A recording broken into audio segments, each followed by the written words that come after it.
Παναγίτσα μου, Παναγίτσα μου. Λοιπόν,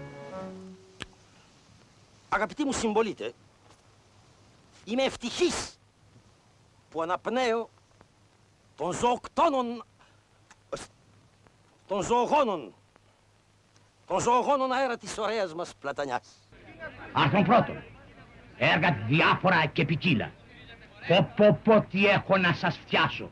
Θα δωρήσει ο Δήμος σε κάθε άντρα μια ξυριστική μηχανή και θα γίνει νόμος. Όλοι οι άντρες να ξυρίζονται 2 φορές την ημέρα. Δεν είμαι θα οι άνθρωποι των λόγων. Είμαι θα οι άνθρωποι των έργων.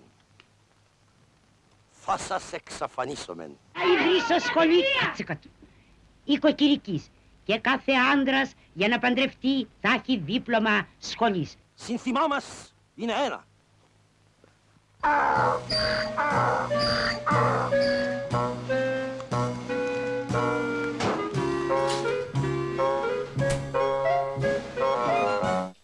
Παναγιώτη, πήγε στο Δήμο για εκείνο το πιστοποιητικό. Τόσες φορές το είπα.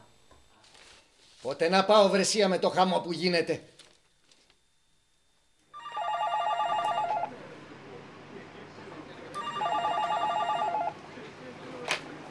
Παρακαλώ. Άσε με ρε φίλε, θέλω να πάω να πληρώσω το δημοτικό φόρο, δεν προλαβαίνω. Τι να κάνω. Έγινε, θα σε πάρω μετά, εντάξει. Γεια. Παιδιά, τι γίνεται εδώ, έχετε δει αυτό το κομμάτι πώς έχει γίνει? Αυτό ο Δήμος θα το μεταφέρει, αλλά δεν σημαίνει ότι κάτι εμπόδισε την εταιρεία που έφτιαξε.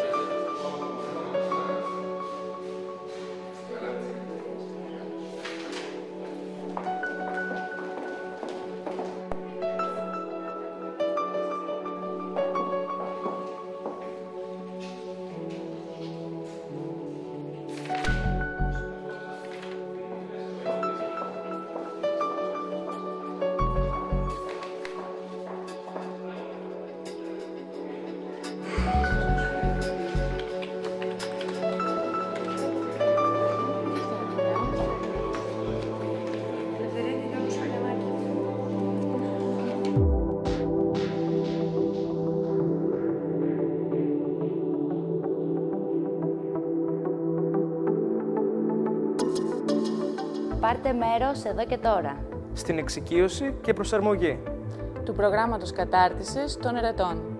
Να πάμε μπροστά. Απλά, άμεσα, ρεαλιστικά.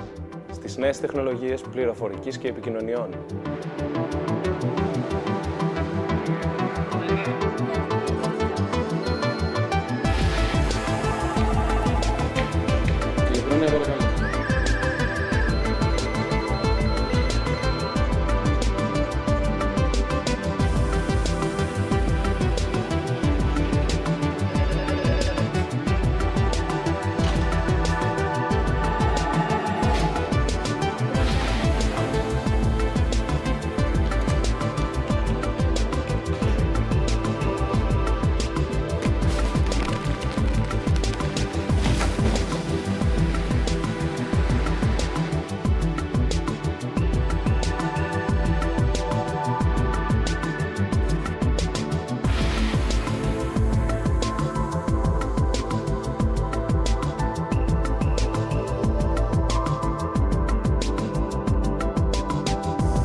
πάρτε μέρος.